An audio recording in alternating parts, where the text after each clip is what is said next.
My wife's shout cut through the gale, "Take ward first." She was jabbing her finger at the rescue helicopter, steering it toward her deputy, while I clung to the overturned launch 300 yards away. I'd heard those exact words before, the last thing Colonel Evelyn Ross ever said to me in the life I'd already lived.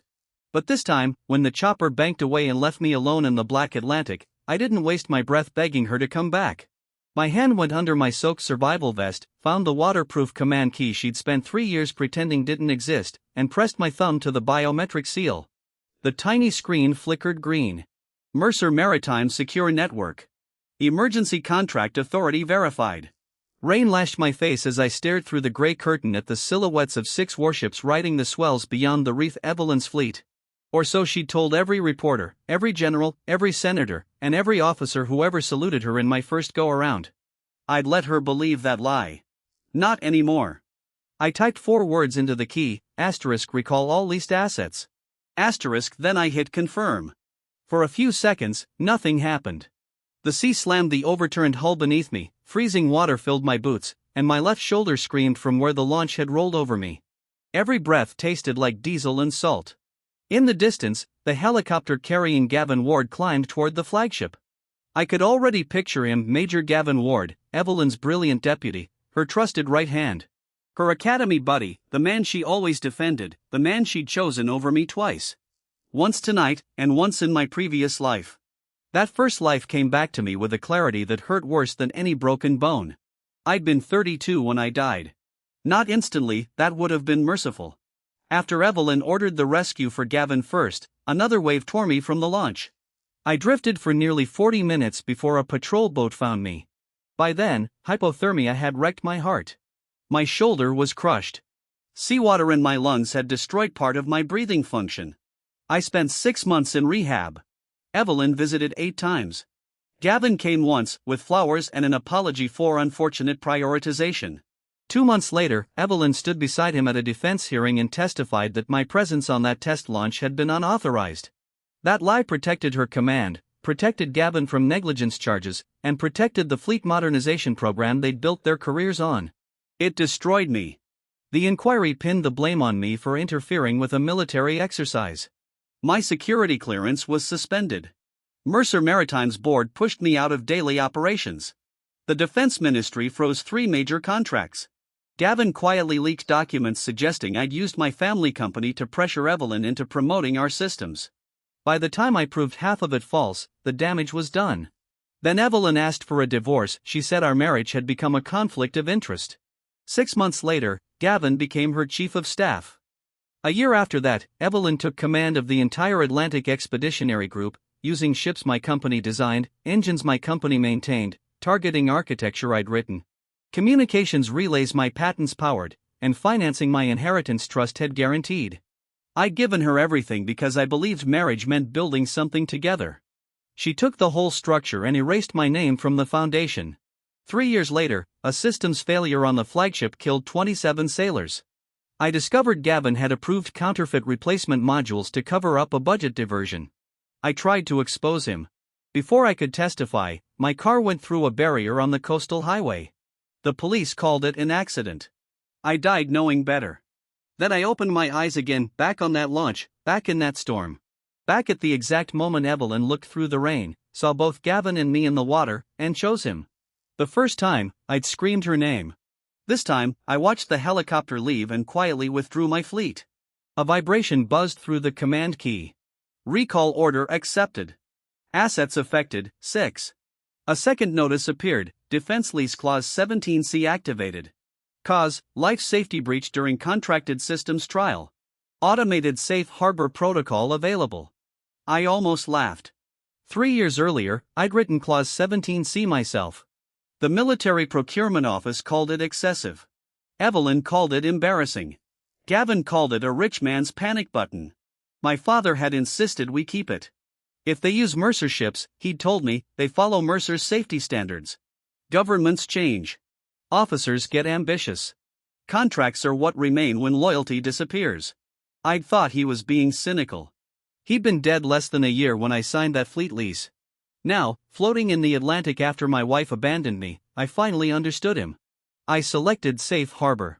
The 6 distant ships began to move, not dramatically. No alarms blared across the ocean. No weapons turned. No mutiny.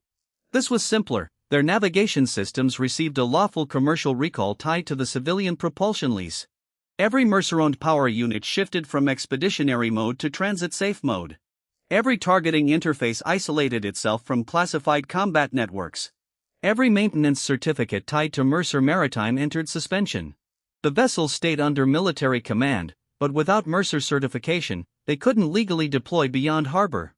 The fleet Evelyn had built her career around had just become 6 very expensive ships required to return to port. A third vibration came from my key. Satellite distress beacon active. Rescue ETA, 11 minutes. I closed my eyes. 11 minutes. Last time I'd waited 40. That was the first difference, and it wouldn't be the last. The rescue craft arrived through the rain 9 minutes later. Not military, Mercer Maritime. A bright orange offshore response boat sliced across the waves, floodlights blazing. 2 crewmen hauled me aboard. Mr. Mercer? I nodded once. The older man stared. Jesus, we got an executive distress signal. We didn't know it was you. Now you do. He wrapped a thermal blanket around my shoulders. Military rescue left you out here? I looked toward the disappearing helicopter. Yes. He followed my gaze, then at the 6 warships changing course toward the coast. His radio exploded with overlapping calls. Mercer Response 2, this is Atlantic Expeditionary Command, confirm whether your network issued a recall instruction. The crewman glanced at me. I held out my hand, and he passed me the microphone. This is Adrian Mercer. Static. Then a voice I knew. Adrian. Evelyn, not Colonel Ross, not when she was frightened. Adrian, what the hell did you do? Not are you hurt? Not where are you? Not I'm sorry. I almost admired the consistency. I enforced the contract. You recalled my fleet in the middle of an active readiness evaluation. Your fleet? Silence. Check the hull registries. Adrian, don't play games with me. I'm cold, injured, and sitting on a Mercer rescue boat because the helicopter under your command left me in the Atlantic.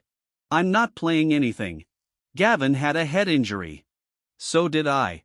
His locator beacon failed, mine didn't. He was closer to drowning.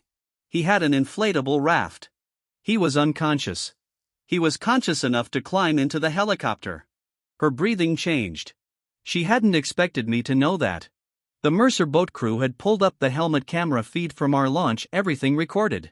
In my previous life, Gavin's team had gotten the recording first.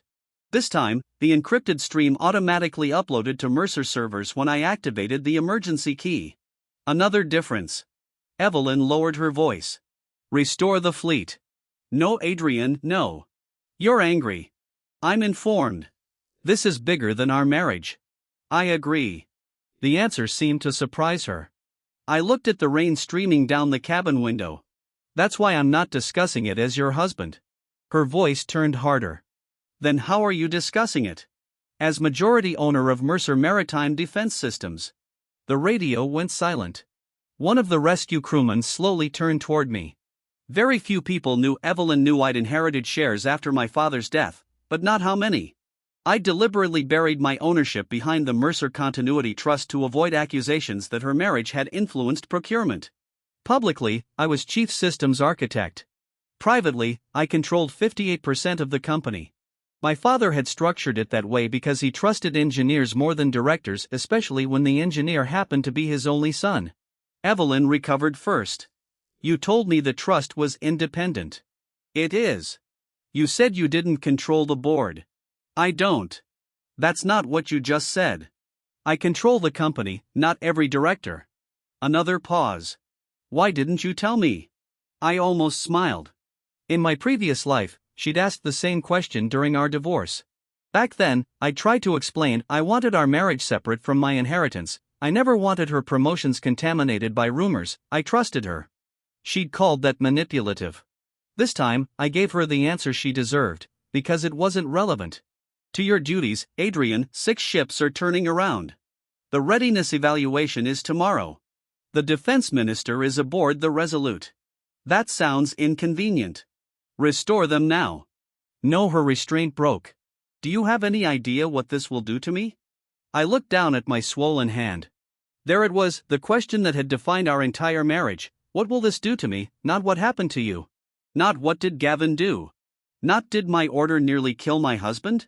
I handed the microphone back to the crewman. Tell Atlantic Command all further communication goes through Mercer Legal. Evelyn's voice came through the speaker. Adrian, I switched it off. For the first time in 6 years, my wife no longer had the last word. The hospital confirmed a fractured clavicle, mild hypothermia, bruised ribs, and a concussion, nothing permanent. That alone felt unreal. In my first life, I'd spent days in intensive care. This time, Mercer's emergency beacon had changed the outcome. My mother arrived before sunrise. Margaret Mercer was 61, 5'4", and capable of frightening senior executives without raising her voice. She entered my room in a charcoal coat over clothes that looked like she'd put them on in the dark. She stopped beside my bed, her eyes moving over the sling, the bruises, the bandage above my eyebrow. Then she asked, "Did she leave you?" I nodded. Forward. Yes. My mother closed her eyes, not because she was surprised, but because that hurt more than I expected. You knew? I suspected. You never said anything. You loved her. That didn't answer me. She sat down. Your father tried to warn you about people who get comfortable receiving sacrifices. I thought if I said the same thing, you'd hear criticism of your wife instead of concern for my son. I looked toward the window. Dawn was turning the clouds gray. I died. My mother frowned, the words had slipped out. I couldn't tell her the truth, not without sounding insane, so I corrected, I could have died. Her expression softened. Yes. I kept thinking she'd come back. My voice sounded rough. She saw me. She knew where I was. The helicopter had enough fuel for another pass. She still laughed. My mother reached for my uninjured hand. What are you going to do? In my previous life, my answer would have been immediate, fix it. Protect her. Stop the scandal. Save the contract, I would have called the board, the ministry, Evelyn, found a way to absorb the consequences myself. That instinct was still there. People don't stop being who they were just because they remember dying. I could feel the old reflex pulling, protect the woman I married, protect the officers, protect the program, protect the company reputation, make everything easier for everyone.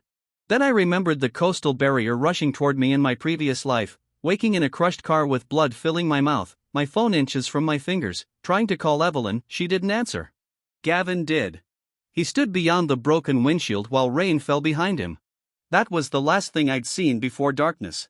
I looked at my mother. I'm going to stop protecting people from the consequences of their own decisions. At 7:30, Mercer Maritime's general counsel entered my room. Naomi Price was 40, precise, and permanently unimpressed by theatrics. She placed a tablet on the blanket. You triggered Clause 17C. I know. Good, saves me an explanation. She pulled up 6 vessel records, MRS Resolute, Vanguard, Sentinel, Endeavour, Valiant, Horizon. All 6 hulls had been built by Mercer and leased under the Joint Expeditionary Fleet Agreement.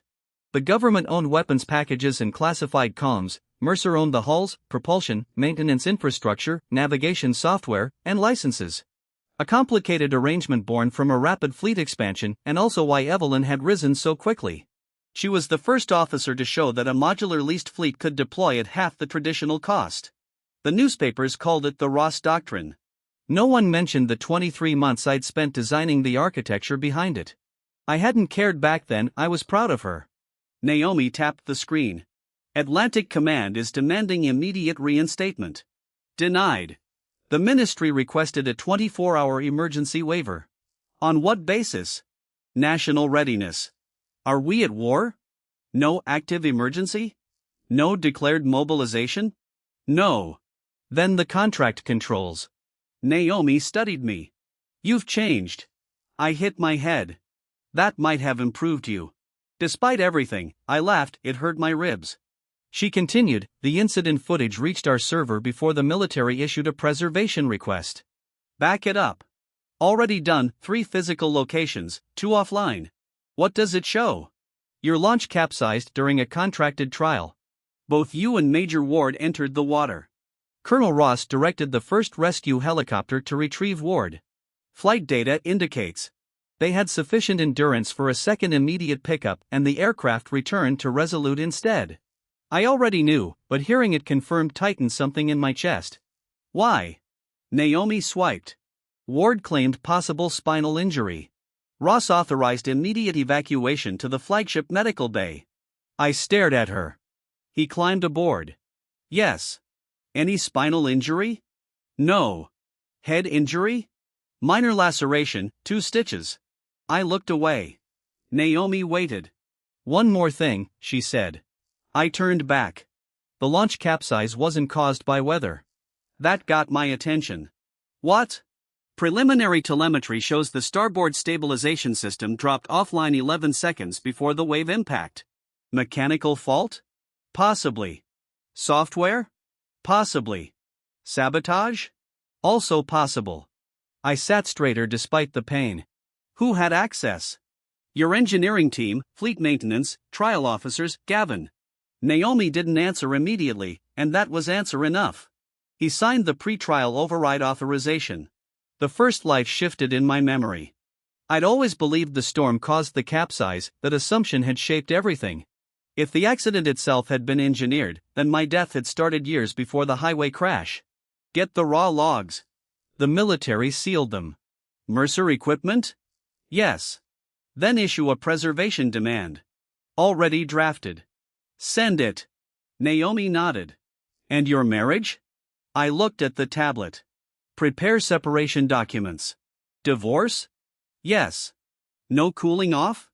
I already had 3 extra years. She didn't understand, that was fine. By noon, the fleet had reached controlled waters outside Port Arden. All 6 vessels anchored. The Defense Ministry convened an emergency conference, and I joined remotely from the hospital.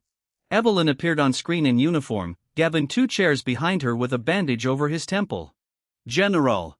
Marcus Ellison chaired the meeting. He'd overseen the expeditionary program for 5 years and never liked me, not personally, just because he disliked contractors. I respected that, at least his distrust was consistent.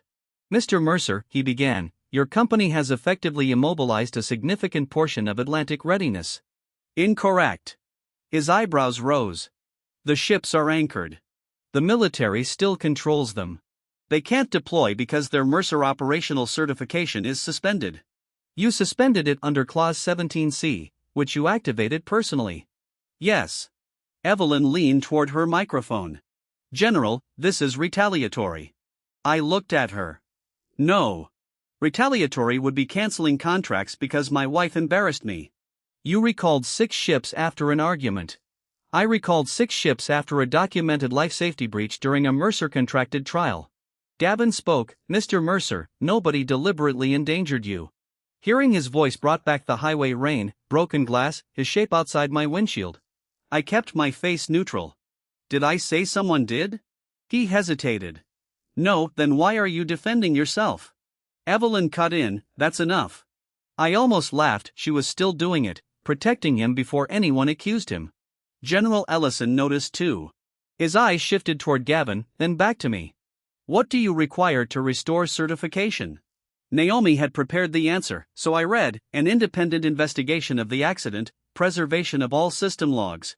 Suspension of Major Ward's access to Mercer control architecture pending review, written acknowledgement that civilian specialists on contracted trials fall under joint safety protocol, and temporary removal of Colonel Ross from procurement decisions involving Mercer assets. Evelyn stared at the camera. You're trying to remove me from my own program. No, I'm removing a conflict of interest. Her lips tightened. You are the conflict. Which is why I'm also resigning as lead technical liaison. That silenced the room. Even Naomi glanced at me. I hadn't told her that part. General Ellison leaned back. You built the integration architecture. My team can support it. Your replacement, Dr. Leah Grant. Gavin scoffed quietly. I heard it. You disagree, Major? He sat forward. Dr. Grant has never led a live expeditionary integration. She designed 40% of the current navigation stack. She reported to you, so did most people who built it. Evelyn's expression had changed, she knew what my resignation meant. For years, whenever deployment problems emerged, I'd fix them personally at midnight, on holidays, from aircraft, from hotel rooms, once from our anniversary dinner while Evelyn finished dessert alone. She'd complained I worked too much, then used the solutions I built to complete her exercises on schedule. My availability had become invisible infrastructure. Removing myself didn't destroy the program. It just forced everyone to recognize what had been provided for free. General Ellison folded his hands. If we accept these conditions, how quickly can the vessels be recertified? 24 hours after independent investigators secure the relevant systems. Evelyn shook her head. Unacceptable. The general looked at her. Colonel, we have a NATO readiness demonstration in 48 hours. Then perhaps, I said, you should have considered contractual safety obligations before leaving a civilian systems lead in the Atlantic. Her eyes flashed. I made a medical decision. You chose ward. I chose the casualty I believed was at greater risk. Based on what medical assessment? She opened her mouth, nothing came out. I knew why, there had been no assessment. Gavin shouted, she decided. That was all. General Ellison turned to an aide. Secure the logs. Independent review begins immediately. Evelyn leaned forward. Sir, that is an order, Colonel. She went still, for the first time since I'd known her. Someone else was forcing her to carry the weight of a decision I'd normally have softened. The call ended. My phone rang 30 seconds later. Evelyn. I declined. She called again, declined. A message appeared, we need to talk privately.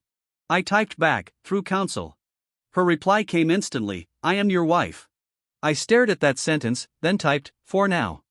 3 dots appeared, disappeared, appeared again. What does that mean? Naomi slid a folder across my hospital tray. I signed the separation petition, photographed the first page, and sent it to Evelyn. Her call stopped for exactly 23 minutes, then Gavin called. I answered. Adrian, I said nothing. He exhaled. I know you hate me. I don't. That's not believable. I would need to value you enough to hate you. He went quiet. In my previous life, I confronted him emotionally, that had been a mistake. Anger told your enemy where to strike. Indifference gave them nothing.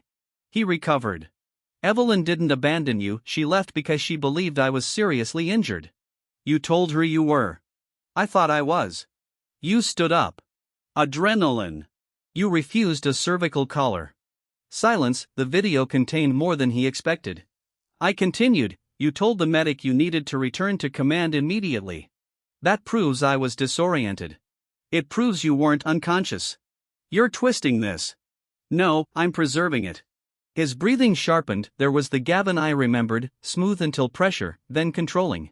Do you understand how many careers depend on this program?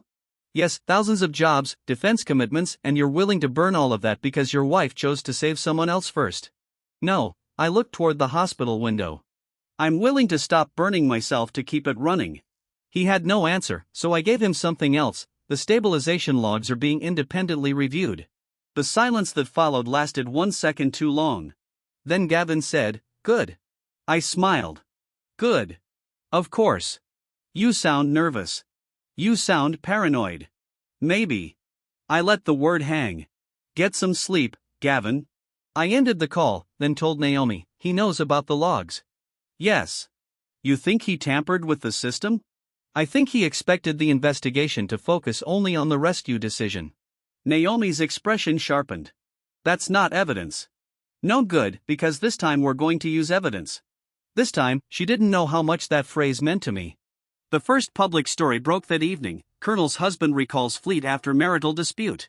Exactly the narrative Gavin had used in my previous life: petty civilian husband, brilliant female commander, jealousy, control, a marriage collapsing under professional pressure.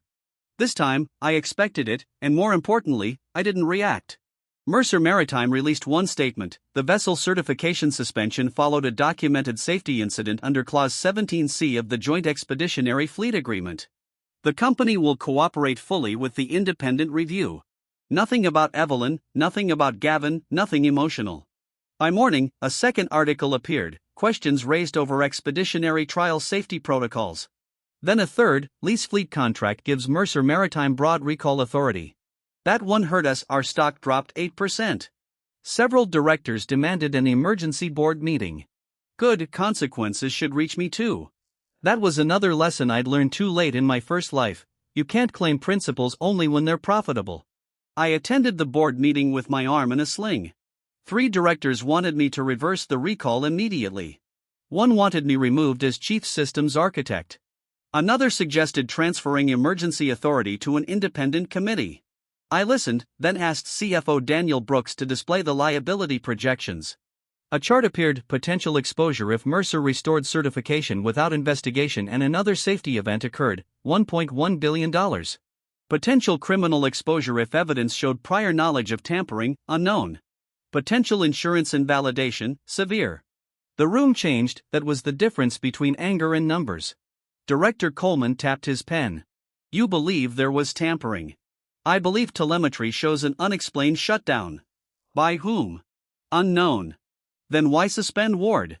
Because his credentials signed the override. Another director frowned. Could credentials have been copied? Yes. So he may be innocent. Yes. They looked at me. I hadn't expected myself to say it so easily. In my first life, after discovering what Gavin had done, I'd wanted him guilty of everything. This time, I wanted facts that mattered. Coleman leaned back. What are you asking from the board? Nothing. A few heads turned. The contract gives me emergency authority. I used it.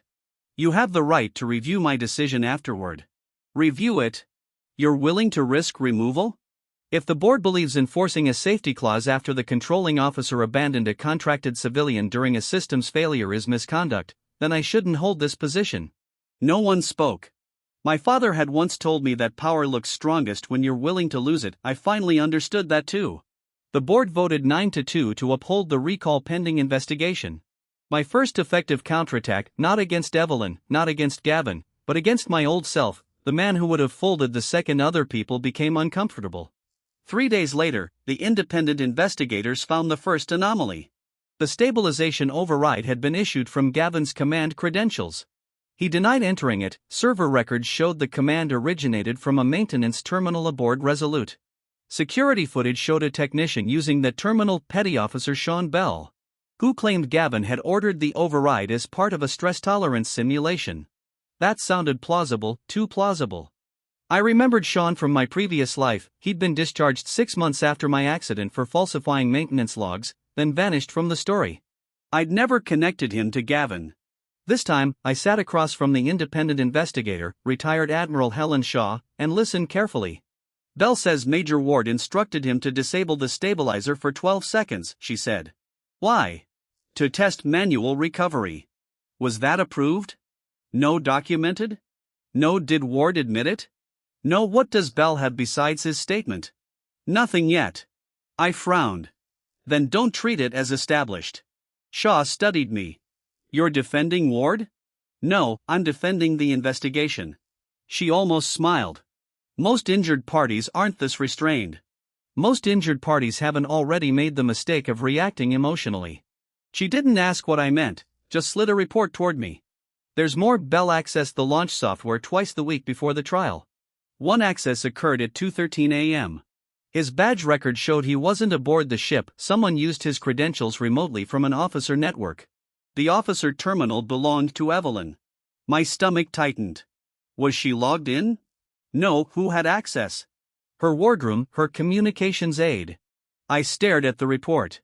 In my previous life, suspicion would have become certainty. I'd have believed the worst immediately. But I'd already changed history. Gavin knew I was investigating. Evelyn knew I'd withdrawn support. The timeline could no longer be trusted. I forced myself to stay with what I knew. Preserve everything. Don't tell Evelyn yet. Shaw's eyes narrowed. You don't direct my investigation. No, but you asked for my response. She nodded. Fair. That evening, Evelyn came to my apartment. I'd moved out of the house we shared near the base, not dramatically. No broken photos, no clothes thrown on the street. I took what belonged to me: laptop, books, my father's watch, 3 suits, a coffee grinder I'd bought before the marriage. I left everything else. She knocked at 8:10. I saw her through the security camera. Uniform, no hat, hair tied back, exhausted. I almost didn't open the door, then remembered that boundaries weren't the same as avoidance. I opened it halfway. What do you need? Her gaze moved to my sling. You're still injured. Yes. You didn't tell me the fracture was that bad. You didn't ask. The sentence landed. She looked away. Can I come in? No. Adrian, no, she stared as if she still expected the second answer to be different. We've been married 6 years. Yes. You can't shut me out like this. You left me in the ocean. I have apologized. No, you haven't. You said you regretted what happened, that is not an apology. Her jaw tightened. Fine, I'm sorry. I waited. She looked frustrated. What? For what? For choosing the casualty I thought was more urgent. I almost closed the door, she saw it. Wait, you're still defending the decision because at the time, based on what I knew then, we have nothing to discuss. I started closing the door, she put her palm against it, not forcefully, just enough to stop me. Gavin is being suspended. I looked at her. Temporarily. Yes, for the override. Her eyes narrowed. So you know, I was on the launch. You know Bell accused him. I know what the investigation has documented. She stepped closer. I don't believe Gavin ordered it. There it was again, always Gavin first, then let the evidence clear him. You know how investigations work, suspicion becomes reputation. I laughed once. The sound surprised both of us. What's funny? In my previous, I stopped. She frowned. In your previous what? Nothing. I'd almost said life. I corrected, in my previous investigation, after the accident, you had no problem letting suspicion become my reputation. Her face changed. That hasn't happened. Not yet. I looked at her. No, it hasn't. She mistook my answer for agreement. I'm trying to prevent the same thing happening to Gavin. You never tried to prevent it happening to me. Because no one is accusing you. Not yet. What does that mean? I said nothing. Her expression hardened. Do you know something? I know I'm done discussing active investigations with you. Adrian. I'm still the commanding officer and I'm the owner of the systems contractor under investigation. That is exactly why we shouldn't discuss it. She removed her hand from the door. For a second. She looked less like Colonel Ross and more like the woman I married, the one who'd slept beside me on the floor of an empty apartment because our furniture hadn't arrived, who laughed when I burned pancakes, who called me from her first deployment just to hear another human voice. That memory was dangerous. People rarely betray you in every moment. If they did, leaving would be easy. Evelyn lowered her voice. Did we really become this? No, I looked at her. You did. She flinched. I closed the door. The next morning, Gavin made his move. He submitted a formal complaint accusing Mercer Maritime of manipulating fleet software to pressure the military during my marital dispute. He claimed the emergency recall function exceeded contractual authority, and alleged I'd remotely altered the stabilization logs after the accident. Smart, much smarter than insulting me. If he could contaminate the evidence, the investigation became a technical dispute. If he could frame me as a jealous husband with root access, every log became questionable. In my first life, that strategy had nearly worked. This time, he faced a problem. I'd resigned as technical liaison before he filed the accusation, and 11 months earlier, I'd implemented immutable external logging after a cybersecurity audit. Every critical command was mirrored to an independent escrow server operated by a third-party compliance firm. I'd forgotten about it until Naomi reminded me, not foreknowledge, just infrastructure I'd built in my first life and inherited again by being smarter sooner. The escrow logs showed no post-incident alteration. More importantly, they revealed something else. The destabilization command had been created 48 hours before the trial, scheduled execution, 12-second shutdown, automatic reactivation. Whoever programmed it had expected the launch to recover. Maybe the goal wasn't to kill me, maybe it was to embarrass me, demonstrate a flaw, damage Mercer's system credibility, or manufacture a failure that Gavin could solve publicly. Then the storm turned a stunt into near-fatal negligence. That possibility fit the man I remembered. Gavin preferred controlled crises. He liked being the person who solved them. Naomi brought me the access chain report. Scheduled command was written using Colonel Ross's administrative token. I read it twice. Physical token, yes. Where was it stored? Her secured office. Access logs? Door opened at 1:52 by Gavin Ward. Authorization type? Emergency command access. I exhaled. There it was, not proof he programmed it, but close. Any explanation?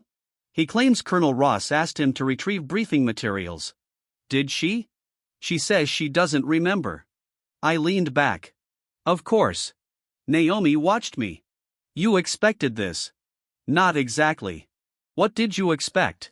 That he would use her access when his own became risky. She frowned. You say things like you've known him much longer than you have. I looked at the report. In some ways, I have. The investigation expanded. Fleet recertification remains suspended. The ministry brought in 2 substitute vessels from another contractor at enormous cost. Media pressure increased. Evelyn was removed from operational command pending review for the first time in her career. She had no unit, no fleet, no briefing room full of officers, no operational tempo protecting her from private thought. She called me less, then more. I answered none of the personal calls. Through counsel, she received the divorce petition, she contested nothing. That surprised me. Then she requested mediation. I agreed because our assets were complicated. We met in a conference room at Naomi's firm. Evelyn arrived alone, no Gavin, no military attorney, no uniform, just a dark blue coat and exhaustion. The mediator reviewed property, our house, investments, retirement accounts, shared savings. I waived any claim to her military pension, she waived any claim to Mercer shares. Then came the house. I don't want it, I said. Evelyn looked at me. It was your father's money that paid the down payment, it was our marital home. You should keep your share. I don't want it. The mediator glanced between us. Mr. Mercer, refusing an asset for emotional reasons is generally, it isn't emotional. Evelyn gave a humorless laugh. It's absolutely emotional. I turned to her. You want the house? No, then sell it. Her face tightened. That's it? What else? 6 years. Yes, we sell 6 years. No, I kept my voice level. We sell a building. The mediator stopped speaking. Evelyn looked down at the table for a moment. I felt cruel. Then I remembered how many years I'd spent turning her discomfort into my responsibility. I could feel sympathy without surrendering the boundary that was new. She whispered, "Did you ever love me?" The question hit harder than anger would have. Yes. Her eyes lifted. Then how can you walk away this easily? I'm not walking away easily, I'm walking away completely. She blinked. There was the difference. You think because I'm calm, I'm not hurt, I am. You think because I'm not begging, I don't care, I do. You think because I'm willing to end this, the marriage meant nothing. I shook my head. It meant enough that I nearly died trying to protect what I thought it was. She looked away. I made one bad decision. No, you made one visible decision. The helicopter was just the first time I couldn't explain it away. That's not fair. Was it fair when I missed my father's final board dinner because your fleet exercise had a software fault? You volunteered. Yes. Was it fair when I spent our 5th anniversary fixing Resolute's guidance patch while you brought Gavin into our hotel suite because he needed a secure workstation? Her face paled slightly. That wasn't. Was it fair when Gavin publicly presented my threat model architecture as his planning framework, and you told me not to make it awkward because his promotion board was coming up? She said nothing. Was it fair when you canceled Christmas with my mother because Gavin's readiness team had an emergency review, then told me I was selfish for being upset? I didn't know your mother would be alone. I told you. She closed her eyes. I'd remembered all of it after dying, not because any single incident mattered enough, but because patterns become visible only when you stop defending them. I leaned back. You didn't choose Gavin once. Evelyn, you chose him until the ocean made it impossible for me not to notice. The mediation ended without argument. The house would be sold, the divorce would proceed uncontested. Outside the building, Evelyn stopped me near the elevator. Gavin says you're destroying him. I pressed the button. I'm not investigating him. You triggered all of this. He triggered the override investigation. If he did, the elevator opened, I stepped inside. She followed. Do you want him guilty? No, that answer stunned her. I want the truth. You hate him. I remember what hatred cost me. She frowned again at the strange wording. The doors opened on the ground floor. I walked out. Behind me, she said, if he's innocent, will you admit you were wrong? I turned. Yes, and if he isn't? Her face changed before I answered, because she already knew. You'll have to admit you were. A week later, Gavin was arrested not for sabotage, but for obstruction. Investigators discovered he'd contacted Sean Bell after the accident and instructed him to delete private messages. Bell hadn't deleted them, he'd archived screenshots. One read, "Need 12 seconds offline during trial window. Mercer will overcorrect and fail safe. We demonstrate command can outperform contractor automation." Another, "Ross cannot know, she'll cancel the test." And finally, "If Mercer is aboard, even better, he keeps telling everyone the software is idiot-proof." I read the messages alone in my office. My hands didn't shake, that surprised me. I'd spent 3 years in my previous life imagining revenge. I thought proof would feel like fire. It felt cold, clinical, sad. Gavin hadn't intended to kill me, he intended to humiliate me. That made it more believable and somehow more insulting. My life had nearly ended because I was a prop in someone else's career maneuver. The investigation reconstructed the plan. Gavin wanted the automated stabilizer to fail during a controlled trial. His team would switch to manual override and recover the launch, then he'd argue that Mercer's autonomous systems created unacceptable dependency. Supporting his proposal to move Fleet Integration Authority from civilian contractors to a new military technical directorate he expected to lead. Then the storm intensified unexpectedly, the launch rolled. His plan became a disaster. After the accident, he panicked. When Evelyn chose to rescue him first, he realized the optics favored him, so he concealed the override. Then, when I survived, he encouraged the narrative that I'd violated procedure by boarding the launch in my first life. I'd been too injured to defend myself immediately, he used the gap. This time, there was no gap. I'd survived with my mind intact, preserved the evidence, and stopped protecting Evelyn's command. Butterfly effect, the old timeline was gone.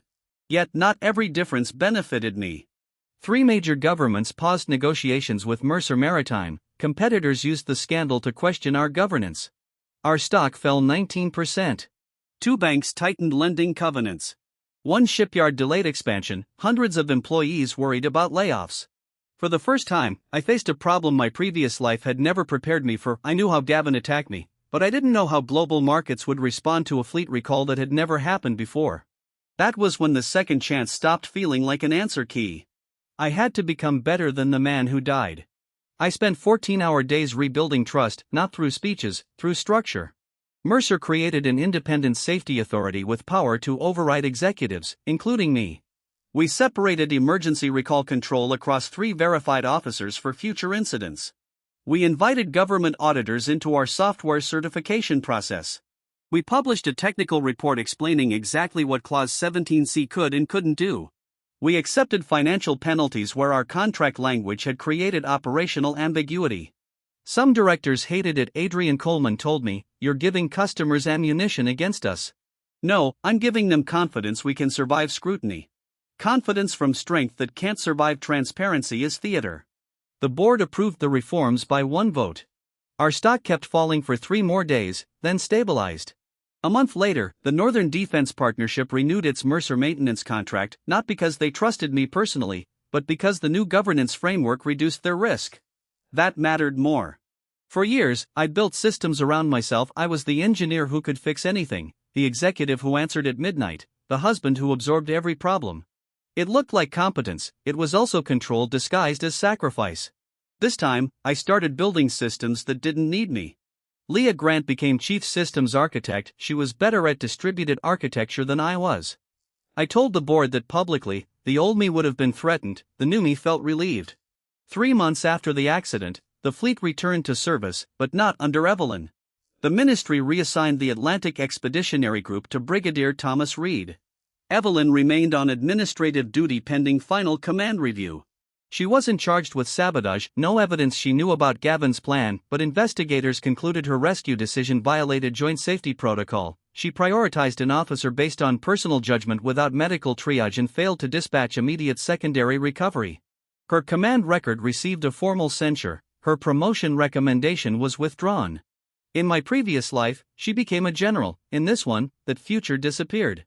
I expected satisfaction. Instead, I felt empty. Then she asked to see me, not as my wife. The divorce had finalized 2 weeks earlier, not as a colonel, she was on leave, but as Evelyn. I agreed to meet in a public cafe near the harbor. When she arrived, I barely recognized her. No uniform, no rigid posture, no command voice. She sat across from me and wrapped both hands around a cup she never drank. I read the final report. So did I. I was wrong. I waited this time, she didn't qualify it. I was wrong about Gavin, about the accident, about you. Her eyes stayed on the table. I kept thinking there had to be an explanation that would let everything remain what I believed it was. I understood that better than she knew. She continued, when investigators showed me the messages. I still tried to find reasons, maybe context was missing, maybe Belle manipulated him, maybe you'd provoked something. She gave a bitter laugh. That last one made me sick when I heard myself say it. I said nothing. I protected him, yes, for years. I thought I was protecting the team. You usually did. She looked at me. What does that mean? You protected the version of the team that made sense to you. She absorbed that. Gavin was easy, he understood command, he never asked me to slow down. If I had a crisis, he had a solution. If I missed dinner, he didn't care. If I worked weekends, he worked too, and I cared. Her voice broke slightly. I treated caring like a burden. That was probably the closest she'd ever come to understanding the marriage. I'm sorry.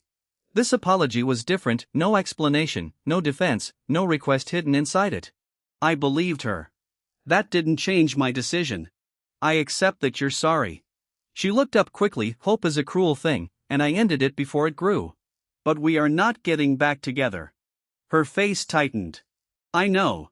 She looked out toward the harbor, one of the Mercer ships was visible in the distance, moving toward the naval channel. Do you hate me? No, do you forgive me? I thought about it. Maybe eventually. Her eyes returned to mine. But forgiveness isn't restoration. She nodded slowly. I suppose I earned that. I corrected myself, then stopped, not every sentence required my management. She took a folded envelope from her coat. What's this? I asked. My resignation. I didn't touch it. Why are you showing me? I thought you should know. Are you leaving the military because of me? No, because I don't trust my judgment right now. I finally picked up the envelope, not to read it, just to slide it back. Then don't resign. She stared at me. I thought you'd want me gone. Why? After everything, your career isn't mine to punish. She looked confused. That told me how much both of us had changed. You made serious mistakes, the military will decide what those cost. But if you resign because you think suffering proves remorse, you haven't learned anything. Her eyes glistened. What should I do? I'm not your commanding officer, make your own decision. For 6 years, I'd made too many of them for her and allowed her to make too many for me. I left the cafe before either of us could fall back into the habit. Gavin's trial began 5 months later. The sabotage charge became reckless endangerment, unauthorized systems interference, obstruction of an official investigation, and conspiracy to falsify maintenance records. I testified for 2 days. His attorney tried to portray me as vindictive. Mr. Mercer, isn't it true you resented Major Ward's relationship with your former wife? I resented his conduct, sometimes. The lawyer paused, he'd expected denial. So you admit personal animosity? I admitted jealousy, is there a difference? Yes. He smiled. Explain. Jealousy is an emotion, evidence is data. A few jurors looked toward him. He changed direction. You personally initiated the fleet recall that damaged Major Ward's career. I initiated a contractual safety recall hours after your client was rescued before me. Yes, convenient timing. Emergency actions usually occur after emergencies. He didn't like that. The prosecution later introduced the immutable escrow logs. Gavin's own messages, Belle's testimony, badge records, the scheduled command, the attempt to delete communications, nothing depended on my anger. That was the point. I'd spent my first life trying to make people believe me. This time, I built a chain of facts that didn't require belief. Gavin was convicted on 4 counts. Before sentencing, he asked to speak to me. I nearly refused, then decided I wanted to know whether my memory of the highway had any truth behind it.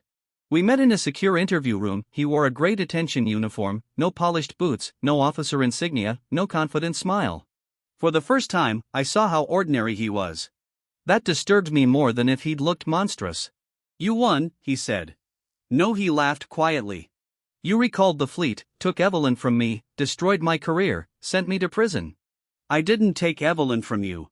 His expression changed. You still don't get it. Get what? She always chose me. There was the old Gavin, even now. I know, that's why I left. He stared, he wanted anger, I gave him none. You think you're better than me? No, then why are you here? Did you cause my car crash? His face went still, different timeline, different future, but maybe the intent had existed already. What car crash? I watched him carefully, nothing, no recognition, no flash of guilt. Of course, in this life, the crash never happened. And in my previous life, I'd only assumed he was there. Memory near death is unreliable. Maybe I'd seen a paramedic, maybe someone else, maybe Gavin had truly been responsible, I would never know. That uncertainty used to frighten me. Now it felt strangely freeing, I didn't need every mystery solved to move forward. I stood, Gavin called after me, you ruined everything over 12 seconds. I stopped at the door. No, you did. His sentence was 6 years. Sean Bell received probation after cooperating. 3 procurement officers were disciplined for oversight failures. Mercer Maritime paid a regulatory penalty for inadequate access partitioning, I approved it without protest. Responsibility isn't revenge if it applies only to other people.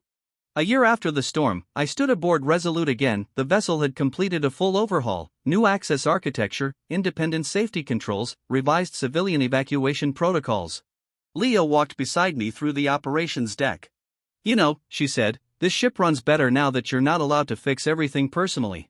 I'm choosing to hear that as praise. It wasn't. She handed me a tablet. Vanguard S fuel optimization is 3% above target. Good. Horizon completed cold water trials. Good. Sentinel S command team wants another software feature. No, she blinked, she hadn't even heard what it was. Is it necessary for safety? No readiness? No contract requirement? No, they think it would be useful. Then put it into next year's review. Leah stared at me. Who are you, and what did you do with Adrian Mercer? I smiled. The previous model was defective. The fleet no longer belonged to Evelyn, it didn't belong to me in the way it once had either. That surprised people. After the scandal, many expected me to pull Mercer Maritime away from defense entirely. Instead, I renegotiated the lease, the government received longer operational terms and stronger continuity rights.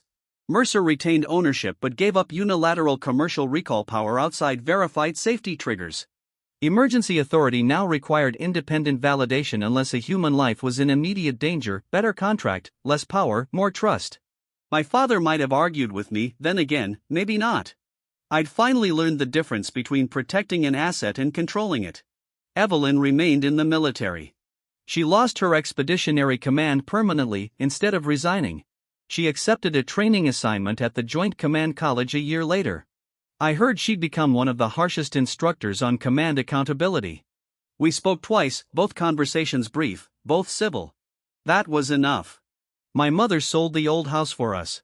When she handed me the closing statement, she asked, "Any regrets?" "Yes, I regret how long I confused being needed with being loved." She nodded. "That's an expensive lesson. I've had worse tuition." She smiled. "Your father would approve of that line. Dad would send me an invoice." We laughed, it no longer hurt. 2 years after the storm, Mercer Maritime launched a new vessel, not a warship, but a rescue and recovery platform, the MRS Wayfinder, built for disaster response, deep ocean evacuation, and autonomous casualty retrieval. The board wanted to name it after my father. I refused, he already had buildings, foundations, scholarships. I wanted this ship to represent something else. During sea trials, I stood on the afterdeck while the Atlantic rolled under a clear sky. The water looked nothing like the night I'd died. That was the strange thing about places. They don't remember what happened to you, only people do. Leah joined me at the rail. Trial control is ready. How many rescue targets? 8. Human crew, 4. Dummies, 4. Extraction priority?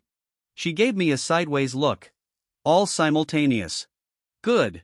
That had been the design requirement from day one, no single casualty left behind because someone more important was chosen first.